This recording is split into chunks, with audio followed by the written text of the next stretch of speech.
ಸ್ನೇಹಕ್ಕೆ ಅರ್ಥನೇ ಇಲ್ಲ, ಇಬ್ಬರು ಸ್ನೇಹಿತರು ಕಷ್ಟ ಪಡದೆ ಸ್ನೇಹಿತ ಎಂದು ಒಪ್ಪಿಕೊಂಡ ಮೇಲೆ ಒಳ್ಳೆದು ಕೆಟ್ಟದು ಎಲ್ಲ ನವದೆ.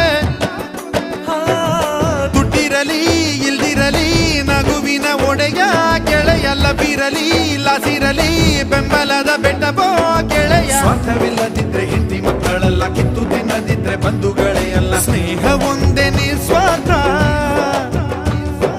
ನಮ್ಮ ಮಾನ ಮುಚ್ಚು ಬಟ್ಟೆ ಕಳಚಿ ಬಿದ್ರೆ ಎಷ್ಟು ಬೇಗ ನಾವು ಎಚ್ಚರಾಗುತ್ತೀವೋ ಅಷ್ಟು ಬೇಗ ಧಾವಿಸಬೇಕು ಒಬ್ಬ ಗೆಳೆಯನ ಕಷ್ಟಕ್ಕೆ.